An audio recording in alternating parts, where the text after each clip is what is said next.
Good evening, and welcome back to the Poe Museum. Today, it is neither evening nor are we at the Poe Museum. I brought you across town to show you something else. This is the grave of Elmira Royster Shelton in Shockoe Hill Cemetery. When she died in 1888, the headline over her obituary proclaimed Poe's first and last love, and told all about how she had fallen in love with Edgar Allan Poe when they were young, how her father broke off their engagement when he was away at college, how they both married other people, but then finally reunited and became engaged shortly before Poe's death. Now, when this obituary came out, Elmira's granddaughter said this is the first she'd ever heard of it. Even today, some people aren't quite sure that Poe and Shelton really were engaged when he died. Maybe the Poe Museum can shed some light on the question, because we just received her engagement ring. Let's take a closer look in the Curator's Crypt.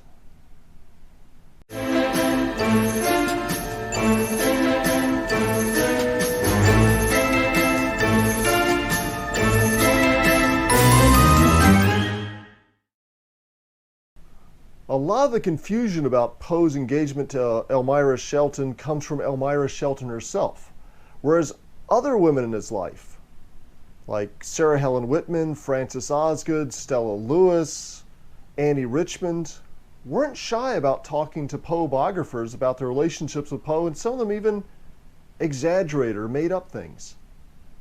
Elmira Shelton, on the other hand, just declined interviews for the first 26 years after Poe's death. When she finally did get badgered into an interview by Richmond historian Edward Valentine, she initially turned him down.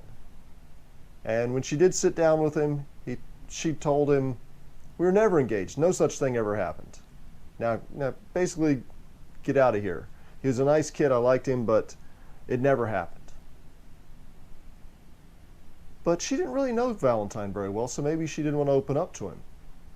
With her friend Thomas Alfred, she told him all about her engagement to Poe. Also, John J. Moran, who wrote a book, A Defense of Edgar Allan Poe, in 1885, he interviewed Elmira Shelton, and she told him about her engagement to Poe.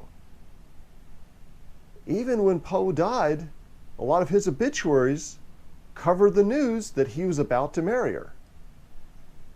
So this is something that was not a very well-guarded secret, but Elmira Shelton did her best for at least a few decades to keep quiet about it.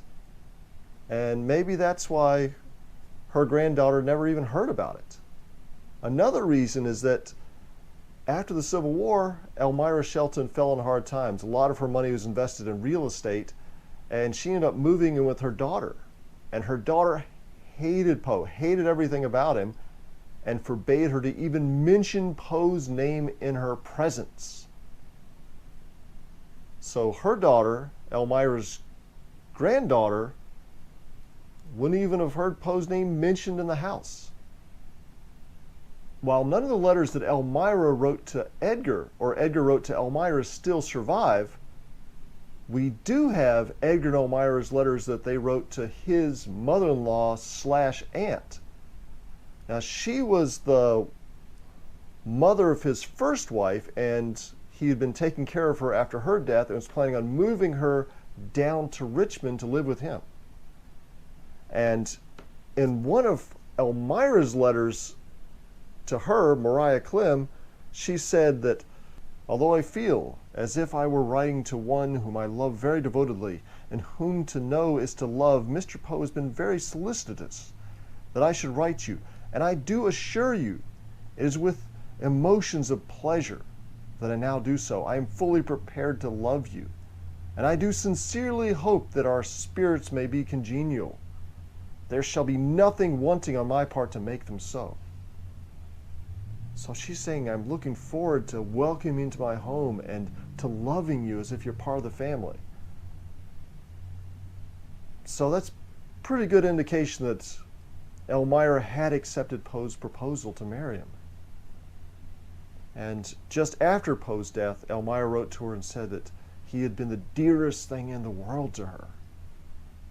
And we also have Poe's letters to the same recipient, Mariah Poe Klim, saying things like, Elmira just got home from the country. I spent last evening with her. I think she loves me more devotedly than anyone I ever knew, and I cannot help loving her in return.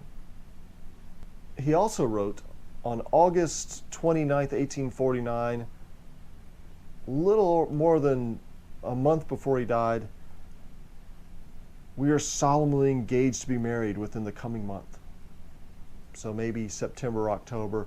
People have settled upon the idea that he's probably going to marry her on October 17th, as soon as he got back from a business trip to Philadelphia, and then he was going to continue that trip up to New York to get Mariah Klim to bring her down here for the wedding.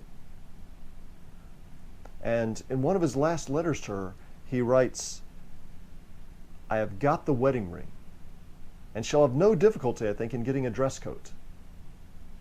Well, we've got the ring right in here. This is it.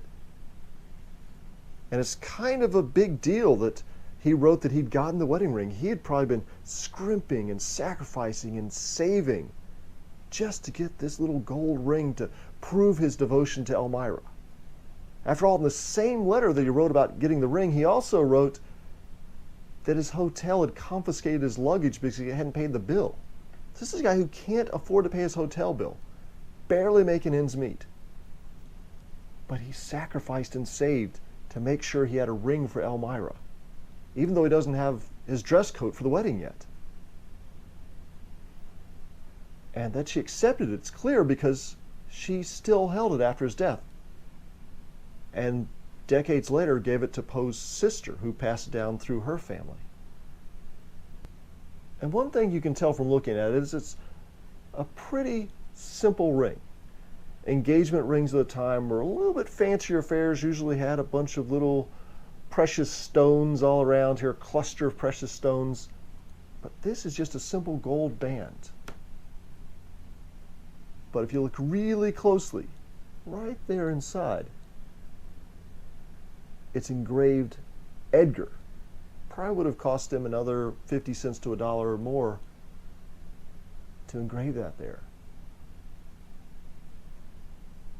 So what's great about this is that, sure, you can read all the biographies and learn more about Poe's engagement to Elmira Shelton. There's been several books written about it.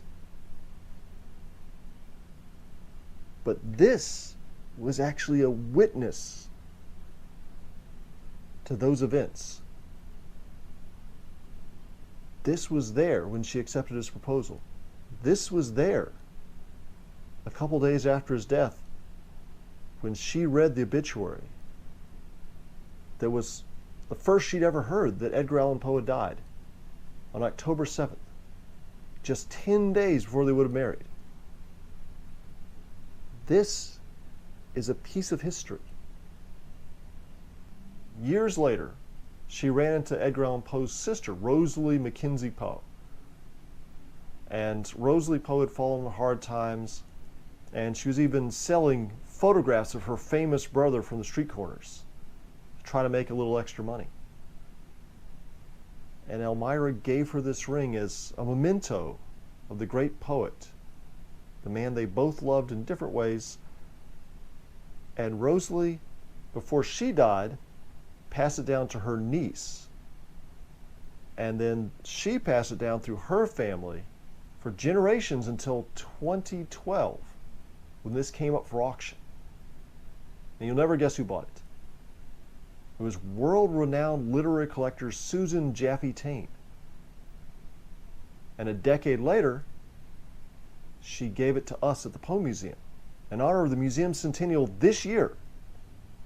So starting in April 28th, 2022, you'll be able to see this on display for the first time at the museum.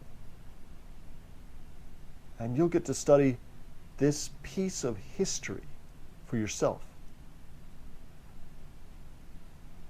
So if you'd like to help preserve precious Poe pieces like this, why not become a patron at patreon.com/PoeMuseum. And once again, thanks for joining us this evening, And I leave you with more gratuitous footage of the Poe Museum cats.